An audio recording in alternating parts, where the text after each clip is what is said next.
نحمده ونصلي على رسوله الكريم أما بعد أعوذ بالله من الشيطان الرجيم بسم الله الرحمن الرحيم ويوم نبعث من كل أمة شهيدا ثم لا يؤذن للذين كفروا ولا هم يستعتبون وإذا رأى الذين ظلموا العذاب فلا يخفف عنهم ولا هم ينظرون۔ ما قبل کی جو آیات تھی اس میں اللہ رب العزت نے کچھ نعمتوں کا تذکرہ فرمایا تھا، اور وہ خاص طور پر وہ نعمتیں تھیں جو اہل عرب عموماً استعمال کیا کرتے تھے اور ان کے ہونے پر وہ فخر کیا کرتے تھے، جن میں سے اونٹ کا ہونا، بھیڑ بکریوں کا زیادہ ہونا، اور اس کے علاوہ کچھ چیزوں کا تذکرہ کیا گیا تھا۔ پھر اخیر میں یہ فرمایا گیا تھا رکوع کے کہ یہ لوگ اللہ کی نعمتوں کو پہچانتے تو ہیں لیکن محض عناد اور ہٹ درمی کی وجہ سے اس کا انکار کرتے ہیں۔ اس کے بعد ان لوگوں کو متنبہ کیا جا رہا ہے وَيَوْمَ نَبْعَثُ مِن كُلِّ أُمَّةٍ شَهِيدًا، اور یاد کریں اس وقت کو کہ جس دن ہم ہر امت میں سے، ہر قوم میں سے ایک گواہ اٹھائیں گے۔ گواہ سے جو مراد ہے یہاں پر حضرات انبیاء علیہ السلام ہے۔ مقصد یہ ہے کہ کل قیامت کے دن جب اللہ رب العزت کے سامنے تمام امتوں کی پیشی ہوگی اور تمام اقوام اللہ رب العزت کے سامنے حساب و کتاب کے لیے حاضر ہوگی، تو جیسے یہاں کا مزاج عام انسانوں کا ہے اور ماحول ہے کہ جہاں پر اپنے پھنسنے کا مسئلہ آتا ہے تو آدمی بہانے کر دیتا ہے اور اپنی باتوں سے مکر جاتا ہے، تو وہاں پر بھی مسئلہ یہ پیش آئے گا۔ اللہ رب العزت جب امتوں سے معلوم کرے گا کہ تمہاری طرف کچھ میں نے ڈرانے والے بھیجے تھے، انہوں نے تم تک پیغام پہنچایا یا نہیں پہنچایا، میرے وحدانیت کا اور اپنی رسالت کا اعلان کیا یا نہیں کیا، تو امتیں صاف انکار کر دیں گی اور کہیں گی کہ اللہ ہماری طرف تو تمہارا کوئی پیغامبر، کوئی رسول آیا ہی نہیں ہے، یا آیا تو ہے لیکن اس نے ہم تک کوئی پیغام نہیں پہنچایا۔ اس وقت اللہ رب العزت حضرات انبیاء علیہ السلام کو پیش کریں گے اور حضرات انبیاء علیہ السلام پھر بتلائیں گے کہ ہم نے اپنی امتوں تک کیا کیا پیغامات پہنچائے۔ وَيَوْمَ نَبْعَثُ مِن كُلِّ أُمَّةٍ شَهِيدًا، یاد کریں اس وقت کو جب ہم ہر امت میں سے، ہر قوم میں سے ایک گواہ کو بھیجیں گے۔ ثُمَّ لَا يُؤْذَنُ لِلَّذِينَ كَفَرُوا، پھر کافروں کو اجازت نہیں دی جائے گی۔ یہ بھی ممکن ہے کہ بولنے کی اجازت نہ دی جائے، اور یہ بھی ممکن ہے کہ ان لوگوں کو عذر پیش کرنے کی اجازت نہ دی جائے۔ کل قیامت کے دن اگر عذر پیش کریں گے اپنے ایمان نہ لانے کا تو عذر پیش کرنے کی اجازت نہیں دی جائے گی، چونکہ عذر جو ہے قابل قبول تب ہوتا ہے جب کوئی حقیقی معنوں میں عذر موجود ہو، اور چونکہ کافروں کے پاس ایمان نہ لانے کا، انبیاء علیہ السلام کی نبوت کو تسلیم نہ کرنے کا کوئی معقول عذر نہیں ہوگا، اس لیے اس عذر کو قبول نہیں کیا جائے گا، اس کی اجازت ہی نہیں دی جائے گی عذر پیش کرنے کی۔ یا یہ بھی مراد ہو سکتا ہے آیت سے کہ ان لوگوں کو دنیا میں دوبارہ بھیجنے کی جو درخواست وہ پیش کرنا چاہیں گے اس کی اجازت نہیں دی جائے گی، چونکہ مختلف روایات میں آتا ہے، قرآن کریم کی آیت سے بھی صاف پتہ چلتا ہے کہ کل قیامت کے دن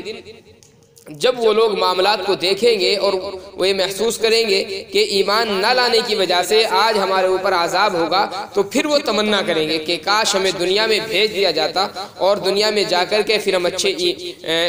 اعمال کرتے، اللہ تبارک و تعالیٰ پر ایمان لے کر کے آتے، رسول کی رسالت کو تسلیم کرتے، تو اس وقت وہ اجازت مانگیں گے اللہ رب العزت سے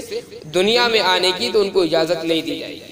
وَيَوْمَ نَبْعَثُ مِن كُلِّ أُمَّةٍ شَهِيدًا، اور جس دن ہم بھیجیں گے ہر امت میں سے ایک گواہ، اٹھائیں گے ہر امت میں سے ایک گواہ۔ ثُمَّ لَا يُؤْذَنُ لِلَّذِينَ كَفَرُوا، پھر کافروں کو اجازت نہیں دی جائے گی۔ وَلَا هُمْ يُسْتَعْتَبُونَ، اور نہ ہی ان سے اللہ رب العزت کی ربوبیت کو تسلیم کرنے کی سفارش کی جائے گی، یعنی یہ بھی نہیں کہا جائے گا کہ اللہ رب العزت پر ایمان لے کر کے آؤ، اس لیے کہ ظاہر ہے کہ ایمان کا جو تعلق ہے، اعمال کا جو بھی تعلق ہے وہ دنیا سے۔ جب دنیا کا معاملہ ختم ہو گیا، اللہ رب العزت کے حضور اب پیشی ہو گئی، تو اب ایمان لانے نہ لانے کا کوئی مسئلہ نہیں رہ جاتا، اس لیے کہ دارالعمل جو ہے وہ صرف دنیا ہے اور آخرت جو ہے وہ دارالجزا ہے۔ اس لیے ان سے یہ بھی نہیں کہا جائے گا کہ چلیے دنیا میں ایمان لے کر کے نہیں آئے تو اب رب کو رب تسلیم کر لو، اس طرح بھی نہیں ہوگا، تو سفارش ان سے نہیں کی جائے گی ایمان لانے کی۔ وَإِذَا رَأَى الَّذِينَ ظَلَمُوا الْعَذَابَ، اور جب ظالم لوگ یعنی کافر لوگ عذاب کو دیکھیں گے، فَلَا يُخَفَّفُ عَنْهُمْ، تو اس وقت نہ تو عذاب ان سے ہلکا کیا جائے گا، وَلَا هُمْ يُنظَرُونَ، اور نہ ہی ان کو مہلت دی جائے گی۔ نہ تو ایسا ہوگا کہ عذاب میں کچھ نہ کچھ کمی ہو جائے ان کے واویلا کو دیکھ کر، ان کے شور شرابے کو دیکھ کر یا ان کی تکلیف کو دیکھ کر، اور نہ ہی مہلت دی جائے گی، یعنی ایسا بھی نہیں ہوگا کہ عذاب کا وقت تو آج سے ہے لیکن 2-4 دن مہلت دے دو اور 2-4 دن کے بعد عذاب شروع کر دیا جائے، یہ بھی نہیں ہوگا۔ وَإِذَا رَأَى الَّذِينَ ظَلَمُوا الْعَذَابَ، جب ظالم لوگ یعنی کافر لوگ عذاب کو دیکھیں گے تو عذاب کو ان سے ہلکا بھی نہیں کیا جائے گا، وَلَا هُمْ يُنظَرُونَ، اور ان کو مہلت بھی نہیں دی جائے گی۔ وَإِذَا رَأَى الَّذِينَ أَشْرَكُوا شُرَكَاءَهُمْ قَالُوا رَبَّنَا هَؤُلَاءِ شُرَكَاؤُنَا الَّذِينَ كُنَّا نَدْعُو مِن دُونِكَ فَأَلْقَوْا إِلَيْهِمُ الْقَوْلَ إِنَّكُمْ لَكَاذِبُونَ، اور جب دیکھیں گے وہ لوگ جنہوں نے شرک کیا یعنی مشرکین، جب دیکھیں گے مشرکین شرکاءہم اپنے شرکاء کو، ان ذاتوں کو جن کو وہ اللہ کے برابر شریک ٹھہرایا کرتے تھے یا ان معبودوں کو جن کو وہ شریک ٹھہراتے تھے، قالوا تو کہیں گے ربنا ہؤلاء شرکاؤنا، اے ہمارے رب یہی ہے ہمارے وہ شرکاء الذین کنا ندعو من دونک، ہم تجھے چھوڑ کر کے جن کو پکارا کرتے تھے۔ یہ بھی قیامت کا معاملہ ہوگا۔ دنیا کے اندر تو آدمی خوش ہو رہا ہے کہ اللہ کو چھوڑ کر کے دوسروں کی عبادت کرتا ہے، کچھ کرتا ہے، لیکن آخرت میں جب وہ یہ دیکھیں گے کہ یہاں تو صرف اللہ کی ربوبیت کا ہی سکہ چل رہا ہے اور اللہ کی ربوبیت کے علاوہ کسی اور کی ربوبیت تسلیم ہی نہیں کی جا رہی، جب ان کو عذاب دیا جائے گا شرک کرنے کا، اللہ کے ساتھ میں غیروں کو شریک کرنے کا، تو اس وقت ظاہر ہے چونکہ قیامت کا جو دن ہوگا وہ ایسا ہوگا کہ حضرت آدم سے لے کر کے اور عیسیٰ تک، بلکہ دنیا کے آخری انسان تک جتنے بھی انسان ہوں گے وہ سب کے سب وہاں پر موجود ہوں گے، خالق بھی مخلوق بھی ساری کی ساری وہاں پر موجود ہوگی۔ تو اس وقت جب یہ لوگ دیکھیں گے کہ ہم لوگ جن کو شریک ٹھہراتے تھے دنیا کے اندر اور جن کو ہم رب سمجھا کرتے تھے، خدا جن کو سمجھتے تھے، وہ تو ہمارے کچھ کام ہی نہیں آئے ہیں، تو اب یہ جھنجھلاہٹ میں ان کا نام لیں گے، ہم تو پھنسے لیکن تمہیں بھی ڈبوئیں گے۔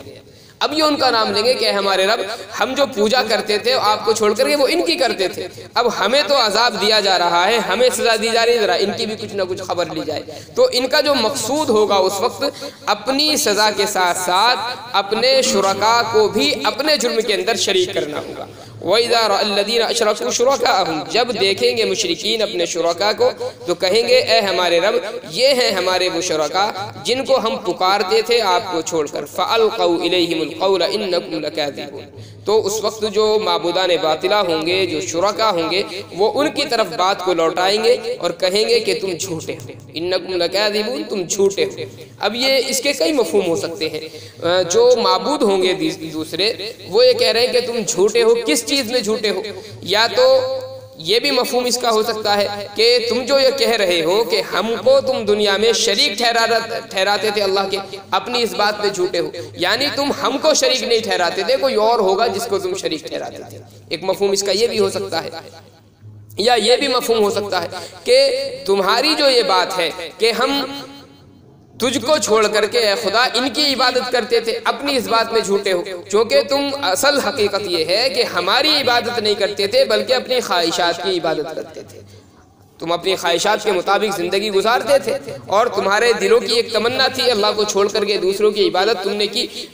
اس بات میں جھوٹے ہو۔ یا جھوٹے ہونے کا مطلب یہ ہے کہ جب یہ لوگ کہیں گے کہ اللہ یہ شرکاء تھے، انہوں نے ہمیں بہکایا ہے، اپنی عبادت کی طرف انہوں نے دعوت دی ہے، تو اس بات کا یہ شرکاء انکار کریں گے کہ اے رب ہم نے ان کو نہیں کہا کہ یہ ہماری عبادت کریں، یہ خود اپنی مرضی سے ہماری عبادت کرتے تھے، اور ہماری طرف جو یہ لوگ نسبت کر رہے ہیں کہ ہم نے ان کو اپنی عبادت پر لگایا ہے، اس بات میں یہ جھوٹ ہے۔ اب چونکہ ظاہر ہے کہ دنیا کے اندر جن چیزوں کو معبود بنایا جاتا ہے وہ بہت ساری چیزیں ہیں، کچھ چیزیں وہ ہیں کہ جن کو شعور ہی نہیں ہے اس بات کا کہ کوئی ان کو شریک اللہ کا ٹھہرا رہا ہے یا شریک نہیں ٹھہرا رہا، اب پتھر ہے مثال کے طور پر، پتھروں کو لوگ پوجتے ہیں، ان کی مورتی بنا کر کے عبادت کرتے ہیں، تو پتھر تو بے جان ہوتا ہے، اسے کچھ خبر ہی نہیں ہے کہ مجھ کو اللہ کا شریک ٹھہرایا جا رہا ہے یا نہیں ٹھہرایا جا رہا، تو ظاہر ہے ان کی طرف سے یہ عذر ہوگا کہ یہ تو جھوٹ بول رہے ہیں، انہوں نے کہاں ہماری عبادت کی، چونکہ ان کو شعور ہی نہیں کہ ان کی عبادت کی جا رہی ہے۔ یا جیسے درختوں کی بہت سارے لوگ عبادت کرتے ہیں، کچھ شرکا وہ ہیں جو اللہ کے نیک بندے گزرے ہیں، جیسا کہ انبیاء علیہ السلام ہیں یا اولیاء کرام ہیں، اسی طریقے سے بزرگان دین ہیں بہت سارے جن کو لوگ خدائی کے برابر قرار دیتے ہیں اور بہت ساری جگہوں پر ان کی عبادت ہوتی ہے۔ یا جیسے بہت سارے پرانے بت جو ہیں وہ بہت ساری روایتوں میں اس طرح کا آتا ہے کہ یہ کسی زمانے میں ان کے نیک بزرگوں کے بت ہوا کرتے تھے، نیک بزرگوں کی تصویریں تھی، پھر ان لوگوں نے ان نیک بزرگوں کی تصویروں کو ہی پوجنا شروع کر دیا۔ اب ظاہر ہے وہاں پر یہ انکار کر رہے ہیں کہ اللہ یہ جھوٹے ہیں، تو اس جھوٹ کا مطلب یہ ہے کہ ہم نے ان کو نہیں کہا عبادت کرنے کی۔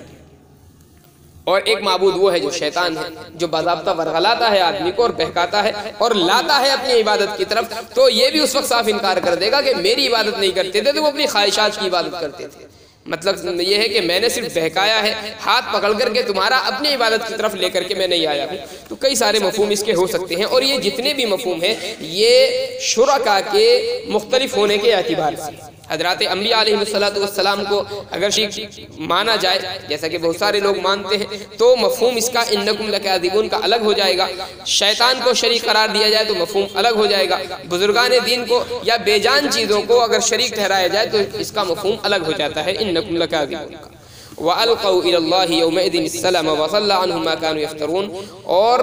وہ لوگ پھر اللہ کی طرف اس دن صلح کا پیغام ڈالیں گے، اطاعت کا پیغام ڈالیں گے، یعنی دنیا کے اندر تو اطاعت نہیں کی، لیکن جب کل قیامت میں وہ دیکھیں گے کہ یہاں تو ساری چیزیں جو ہماری کی کرائی ہیں وہ سب بیکار گئی ہیں، ہم نے جتنے بھی اعمال کیے کوئی فائدہ نہیں ہوا، اس وقت وہ لوگ اطاعت کا اظہار کریں گے اللہ کے سامنے اور اللہ کی اطاعت کو قبول کرنا چاہیں گے۔ وَضَلَّ عَنْهُمْ مَا كَانُوا يَفْتَرُونَ، اور ان کی افترا پردادیاں سب کی سب گم ہو جائیں گے، یعنی دنیا کے اندر جتنے بھی ان کے کارنامے تھے اور جتنے بھی ان کی عبادات تھی وہ سب چونکہ بیکار ہو گئیں، اس لیے ساری کی ساری ختم ہو جائیں گی، ہر چیز کو وہ بھول جائیں گے اور پھر اللہ کی اطاعت کی طرف وہ بڑھیں گے، اللہ کی اطاعت قبول کرنا چاہیں گے۔ الذين كفروا وصدوا عن سبيل الله زدناهم عذابا فوق العذاب بما كانوا يفسدون، وہ لوگ جنہوں نے کفر کیا اور اللہ کے راستے سے روکا، زدناهم عذابا فوق العذاب، ہم عذاب کے اوپر عذاب بڑھا دیں گے، بما كانوا يفسدون، ان کے فساد مچانے کے سبب سے، یعنی دوہرا عذاب ان کو ہوگا، ایک تو کفر کا عذاب ہوگا اور دوسرے اللہ کے راستے سے روکنے کا عذاب ہوگا، دنیا میں فساد مچانے کا، اور دوسرے لوگوں کو اللہ کے راستے سے روکنے کا یہ عذاب ہوگا۔ مختلف مفسرین کرام لکھتے ہیں اس کے متعلق، فرماتے ہیں کہ سختی جو عذاب ہوگا یہ ڈبل، یہ سردی اور گرمی کا عذاب ہوگا، یعنی پہلے ان کو گرمی کا عذاب دیا جائے گا اور پھر گرمی کا عذاب جب شدت کو پہنچ جائے گا تو وہاں سے نکال کر کے ان کو پھر سردی کے عذاب میں ڈالا جائے گا، تو اس طریقے سے مختلف عذابات ان کو دیے جائیں گے۔ وَيَوْمَ نَبْعَثُ فِي كُلِّ أُمَّةٍ شَهِيدًا عَلَيْهِمْ مِنْ أَنفُسِهِمْ وَجِئْنَا بِكَ شَهِيدًا عَلَى هَؤُلَاءِ وَنَزَّلْنَا عَلَيْكَ الْكِتَابَ تِبْيَانًا لِكُلِّ شَيْءٍ وَهُدًى وَرَحْمَةً وَبُشْرَىٰ لِلْمُسْلِمِينَ، اور یاد کرے اس وقت کو جس دن ہم اٹھائیں گے ہر گروہ میں سے ایک گواہ ان کے خلاف، من انفسہم، جو انہی کی ذات میں سے ہوگا، ذات میں سے ہونے کا مطلب یہ بھی ہو سکتا ہے کہ ان کے خاندان میں سے ہوگا، ان کی نسلوں میں سے ہوگا، حضرات انبیاء علیہ السلام جیسا کہ عام طور پر تشریف لائے ہیں، اور یہ بھی اس کا مفہوم ہو سکتا ہے کہ انہی کے شہر کا رہنے والا یا انہی کے علاقے کا رہنے والا، دونوں مفہوم اس کے ہو سکتے ہیں۔ وَجِئْنَا بِكَ شَهِيدًا عَلَى هَؤُلَاءِ، اور ہم آپ کو گواہ بنا کر کے لائیں گے ان لوگوں کے خلاف، یعنی امت محمدیہ کے خلاف۔ وَنَزَّلْنَا عَلَيْكَ الْكِتَابَ تِبْيَانًا، اور ہم نے آپ کے اوپر قرآن کریم نازل فرمایا، تِبْيَانًا لِكُلِّ شَيْءٍ، جس میں ہر چیز کا بیان ہے۔ ہر چیز سے مراد یہاں پر دین کی باتیں ہیں، دنیاوی باتیں نہیں ہیں، اس لیے کہ وحی کا جو مقصود ہے وہ ہے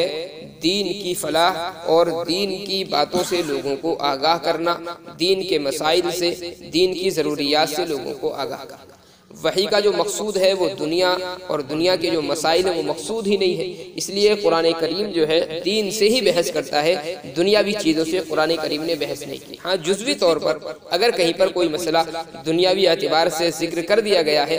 ضمنی طور پر تو وہ چیز الگ ہے، لیکن باضابطہ قرآن کریم کا اور وحی کا یہ مقصود نہیں ہے۔ اب یہاں پر کچھ لوگوں کو اعتراض ہو سکتا ہے کہ یہاں پر تبیانا لکل شیء فرمایا کہ ہر چیز کا بیان ہے، حالانکہ قرآن کریم میں ہم دیکھتے ہیں کہ تمام مسائل تو ذکر نہیں کیے گئے، بلکہ بعض مسائل ایسے ہیں جو قرآن میں بھی نہیں ہے، حدیث میں بھی نہیں ہے، تو پھر قرآن کریم نے کیسے کہہ دیا؟ تو اس کا جواب یہ ہے کہ قرآن کریم جو ہے وہ جزئیات کو بیان نہیں کرتا بلکہ اصول کو بیان کرتا ہے۔ اصول جو ہے قرآن کریم نے وہ ذکر کیے ہیں، اور پھر احادیث مبارکہ صلی اللہ علیہ وسلم میں بہت سارے مسائل ہیں جو قرآن کریم کے اصول کو سامنے رکھ کر کے ذکر کیے گئے ہیں۔ ایسے ہی احادیث مبارکہ میں بھی سارے مسائل نہیں ہیں، جزئیات آپ تلاش کریں اور ہر مسئلہ اگر آپ حدیث سے نکالنا چاہیں تو حدیث میں بھی سارے مسائل بیان نہیں کیے گئے۔ وجہ اس کی اصل یہی ہے کہ اصول ہے، قرآن کریم جو ہے وہ مسائل کی کتاب نہیں ہے، اصلاً اصول کی یہ کتاب ہے۔ اب جو آدمی اصولوں سے واقف ہوتا ہے وہ مسائل کو نکال سکتا ہے اسی سے۔ احادیث مبارکہ علیہ السلام میں بہت سارے مسائل ہیں، جزئیات بھی بیان کیے گئے، لیکن بہت سارے پھر اصول بھی ذکر کر دیے گئے، اور چونکہ نبی علیہ السلام کا جو زمانہ ہے وہ محدود زمانہ ہے، اور ظاہر ایک محدود زمانے میں آپ آگے تک کے مسائل کو بیان کر دیں یہ ناممکن سی چیز ہے، اور یہ عقل میں آنے والی بھی چیز نہیں۔ اب جو مسائل آقا علیہ السلام کے زمانے میں پیش ہی نہیں آئے ہیں، اگر ان مسائل کو نبی علیہ السلام لوگوں کے سامنے بیان بھی فرما دے تو لوگوں کی سمجھ میں کیا آئے گا؟ چونکہ مسائل سے تو واقفیت ہی نہیں ان لوگوں کو۔ اب ظاہر ہے اگر آپ اہل عرب کو اٹھا کر کے دیکھیں تو وہاں جو سواری کا انتظام ہے وہ اونٹ ہے، گھوڑے ہیں، یہ سواری ہے۔ اب اگر نبی علیہ السلام ان کے سامنے مسائل بیان کرتے جہاز میں نماز پڑھنے کے، یا مسائل بیان فرماتے ٹرین میں نماز پڑھنے کے، تو ان کی عقل میں آتے ہیں؟ وہ جانتے ہی نہیں کہ جہاز ہوتا کیا ہے، ٹرین ہوتی کیا ہے، تو مسائل بھی سمجھ میں نہیں آنے والے تھے۔ اس لیے قرآن کریم میں اور احادیث مبارکہ صلی اللہ علیہ وسلم میں زیادہ تر اصول بیان فرمائے گئے ہیں، اور پھر ان اصول کی روشنی میں نبی علیہ السلام نے دو چیزوں کی طرف اشارہ فرمایا، اجماع کی طرف اور قیاس کی طرف، کہ کسی بھی دور میں نئے مسائل اگر پیش آئیں گے تو سب سے پہلا جو درجہ ہے قرآن و حدیث کے بعد وہ اجماع کا ہے، یعنی اس زمانے کے معتبر علماء اگر کسی مسئلے پر اتفاق کر لیں تو وہ مسئلہ شرعی مسئلہ ہوتا ہے، اور اگر ایسا ہو کہ زمانے کے علماء کا بھی کسی بات پر اتفاق نہ ہو پائے تو پھر وہ عالم جو قرآن و حدیث پر مکمل بصیرت رکھتا ہو اور گہرائی کے ساتھ قرآن کریم کو اور احادیث مبارکہ صلی اللہ علیہ وسلم کو پڑھنا جانتا ہو اور ان کے مطالب کو جانتا ہو، تو پھر اس کے لیے حکم ہے قیاس، یعنی پھر اپنی عقل سے وہ آدمی غور و فکر کر لے گا اور مسئلے کو اخذ کر لے گا۔ اسی کی طرف اشارہ فرمایا نبی علیہ السلام نے، حضرت معاذ بن جبل رضی اللہ تعالیٰ عنہ کی حدیث ہے، آقا صلی اللہ علیہ وسلم نے ارشاد فرمایا جب ان کو یمن کا گورنر بنا کر کے بھیجا تھا، فرمایا معاذ تم یمن جا رہے ہو، کیسے فیصلہ کرو گے؟ فرمایا اللہ کے رسول قرآن کے مطابق فیصلہ کروں گا۔ فرمایا کہ اگر قرآن میں کوئی مسئلہ نہ ملے پھر کیا کرو گے؟ فرمایا کہ احادیث کی روشنی میں فیصلے کروں گا۔ نبی علیہ السلام نے فرمایا معاذ اگر احادیث میں بھی وہ چیز تمہیں نہ ملے پھر کیا کرو گے؟ حضرت معاذ بن جبل رضی اللہ تعالیٰ نے فرمایا اللہ کے رسول پھر میں اپنی عقل سے فیصلے کروں گا۔ آقا علیہ السلام نے پھر ان کو باضابطہ دعائیں دی۔ تو یہ اشارہ اس بات کی طرف ہے کہ قرآن کریم میں مسائل کے جزئیات نہیں بیان کیے گئے، صرف اصول بیان کیے گئے ہیں۔ جو آدمی اصولوں سے واقف ہوگا وہ مسائل کو اخذ کر سکتا ہے۔ وَنَزَّلْنَا عَلَيْكَ الْكِتَابَ تِبْيَانًا لِكُلِّ شَيْءٍ، اور ہم نے آپ کے اوپر قرآن کریم کو نازل فرمایا جس میں ہر چیز کا بیان ہے، وَهُدًى وَرَحْمَةً، اور ہدایت ہے اور رحمت ہے، وَبُشْرَى، اور خوشخبری ہے، للمسلمین، مسلمانوں کے لیے۔ بہت سارے حضرات یہ فرماتے ہیں کہ ہدایت اور رحمت کا جو تعلق ہے وہ کافروں سے ہے، اور خوشخبری کا جو تعلق ہے وہ مسلمانوں سے ہے۔ عام مفسرین یہ کہتے ہیں کہ نہیں، تینوں کا تعلق مسلمانوں سے ہے، اور کچھ لوگ یہ بھی کہتے ہیں کہ تینوں کا تعلق ہر ایک سے ہے، لیکن ہدایت اور رحمت جو ہے حصے میں اس کے آتی ہے جو اللہ کی طرف جھکتا ہے، اور اللہ کی طرف جھکنے والے مسلمان ہیں۔ اسی طریقے سے جب آدمی اللہ کی طرف جھکے گا، اللہ کی ہدایت اس کی طرف متوجہ ہوگی، رحمت اس کی طرف متوجہ ہوگی، تو پھر قیامت کے لیے اس کے لیے خوشخبری بھی دی گئی ہے۔ اس لیے تینوں کا تعلق بظاہر آیت میں مسلمانوں سے قرار دیا گیا، ورنہ حقیقت میں تعلق تینوں چیزوں کا ہر انسان سے، ہدایت کا بھی، رحمت کا بھی اور خوشخبری کا بھی۔ قرآن کریم صرف مسلمانوں کے لیے ہدایت بن کر نہیں آیا بلکہ عام انسانوں کے لیے ہدایت کا ذریعہ ہے، عام انسانوں کے لیے رحمت کا ذریعہ ہے اور عام انسانوں کو جنت کی خوشخبری سناتا ہے۔ لیکن ہاں جو لوگ قرآن کریم کی طرف متوجہ ہی نہیں ہوتے اور ہدایت کو حاصل ہی نہیں کرنا چاہتے تو پھر ظاہر ہے کہ وہ لوگ ہدایت سے بھی دور ہوتے ہیں۔ ہدایت سے دور ہو گئے تو اللہ کی رحمت سے دور ہو گئے، اور اللہ کی رحمت سے اگر دور ہو گئے تو پھر وہ لوگ خوشخبری سے بھی دور ہو جاتے ہیں۔ تو اس لیے تعلق جو ہے، عمومی جو تعلق ہے عام انسانوں سے ہے، اور خصوصی جو تعلق ہے ان تینوں چیزوں کا ہی، وہ مسلمانوں سے ہے۔ وَهُدًى وَرَحْمَةً وَبُشْرَى لِلْمُسْلِمِينَ، اور یہ ہدایت ہے اور رحمت ہے اور خوشخبری ہے مسلمانوں کی۔ اللہ تینوں چیزوں کو ہمارے ہاں قبول فرمائے۔ سبحان اللہ و بحمدہ، سبحانک اللہم و بحمدک، ونشہد ان لا الہ الا انت، نستغفرک۔ سبحان ربک رب العزة عما یصفون۔